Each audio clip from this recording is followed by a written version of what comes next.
Alright, Lantern Control time, playing more of the Millennium Calendar, trying to see if it's a viable win condition. Just gonna keep playing the calendar until we're able to see it. Alright, this hand it's a Mulda 6 and we elect to keep it. We're here to play the calendar, we're not gonna mulligan it away. Super sketchy on one land, would not keep this if I was not trying to get the calendar wins, but all for the calendar. So we're gonna ditch a Thoughtseize because we can't play it. And we're going to see what we're up against. It is nice we're on the draw. Hopefully we can draw some lands, and we see humans. Because they led on plains, it's probably mono-white humans. Most of the other ones would lead on one of their five color lands if they were multiple colors. And we draw not a land, so we're just going to run out the calendar here and start the clock. Let's go. Calendar is online. We'll get a counter next turn, and hopefully we can draw a land. And these surgicals aren't going to be great here, but hopefully they can do something. And they start, it's actually a pretty fast clock here from them. And we need like a Fury or something would deal with it pretty efficiently, but we're not scam, so their pressure is going to be pretty real here. And we draw Spire, which is good. We draw a second land, and we're just going to run out double Bell here to try to get some surgical targets. Just end up hitting double Luminarch. No point in surgicaling it, as there's two in their graveyard and one on the battlefield. There's only one left in the deck to get. We're gonna go through this game sort of quickly here. They get a Ranger Captain. I don't think there are a ton of 1-drops they can get, but we'll see how many they're playing. And they end up finding a Hopeful Initiate, which many of you may know from Standard, but allows them to take off their counters to blow up artifacts or enchantments. Not a huge problem, we're just going to get a Pithing Needle with this Urza Saga to deal with it, and then unfortunate that we can't get Lantern with Saga, but the Pithing Needle here is more important. And yeah, so Calendar is going to put enough of a clock on them, and we draw Academy Ruins, get to have Urza Saga. They definitely should have cracked Ranger Captain here. I guess they wanted the pressure, kind of forcing us to have Bridge. But I guess if they thought Hopeful Initiate was going to come down, then it's a fine play there. We run out Bridge, and we'll start milling them. We're really looking for, honestly, almost anything that's kind of valuable to Surgical. But here we're going to elect just to Surgical anything. We're going to Surgical the Eagles just to see what they have and to stop the Luminarch from attacking us. And when we look at their deck, we see that they were only running 1 Eagles of the North, but they basically have 3 March of Otherworldly Lights, and those are their only answers to Bridge or the Calendar. So we're in a pretty good spot here.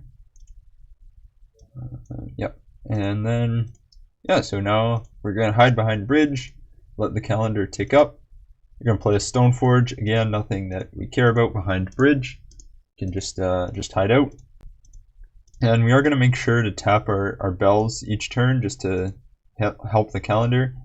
We kind of make a rather interesting play here, as I remember to tap both my lands, so they're tapped for Calendar, and then just forget to use its ability to double it. So we should be at 18 counters here. Yeah, I don't know why I didn't tap it. Just totally forgot to double the Calendar, but it's still gonna tick up. We'll start doubling it soon. And so they draw another Silent Clearing. Just gonna keep playing Stoneforges out. Again, not a ton for them. Lion Sash is alright. Can exile some stuff from our graveyard. We're still gonna be filling it up with Ghoulcaller's Bell, so it can exile things. It's kind of mildly annoying. We can't use Academy Ruins, but not a big deal. We're going to draw another Bridge, which we're going to play here. Remember, they only have 3 March of Otherworldly Lights, so they're going to have to find 2 of them to get through Bridge, which is important here. And they got a lot of stuff with 1 power, and the Lion Sash can grow, so we don't want that.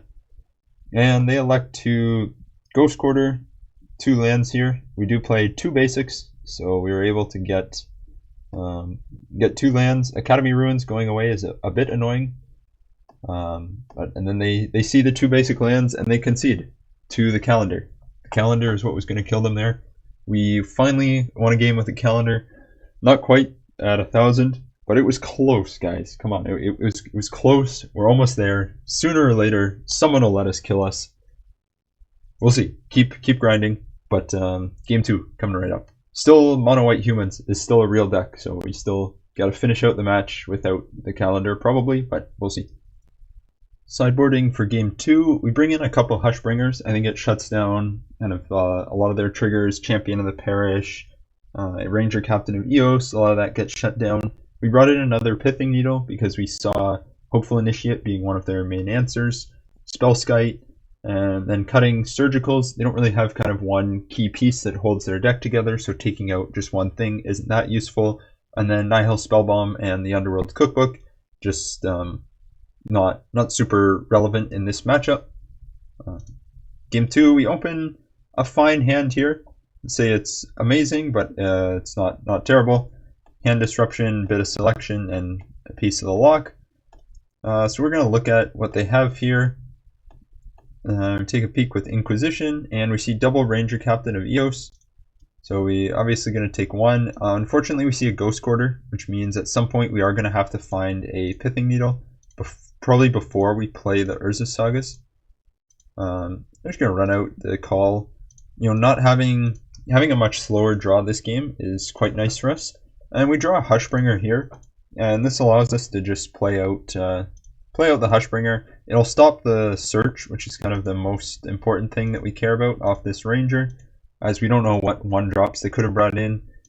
There aren't a ton that are really bad for us, but I'm sure you can let me know if you think of white 1-drops that would wreck us pretty hard here. We draw a Pending, which will be nice in the future, and we do find a Pithing Needle. So we take it over the Lantern just because we want to be able to develop our lands here. Gonna Needle Ghost Quarter, play the Saga, Ghoul Colors Bell, and we'll see what they got. And we get in. We can definitely race with Construct tokens. If their clock is only a 3/3, we can very quickly make creatures bigger than that. So I think taking 3 off it is fine. And unfortunately here they draw March for Saga. March specifying what types it can exile and not just saying non-land is kind of unfortunate, but at least we have a second one here. And they play another champion. Again, this is the reason we bring Hushbringer in. It's going to shut down all the 1/1 counters, and just a 1-mana 1/1 is pretty fine. Hushbringer can block it forever. So we're going to run out the Saga, Thoughtseize, take another Ranger Captain, and kind of leave them with not much, and they elect to concede here, just with Saga making blockers bigger than their humans, Hushbringer shutting them down, and so we get an easy win against mono white humans. No calendar that game, but first game, calendar win. So should you play the Millennium Calendar? Still figuring it out. It's a fun card. Cool if it wins. I guess it's cool for now. Hopefully, gonna keep trying to actually get to 1,000. Hopefully someone will stick around at some point, and then that'll make it on here for sure. In the meantime, enjoy beating mono white humans.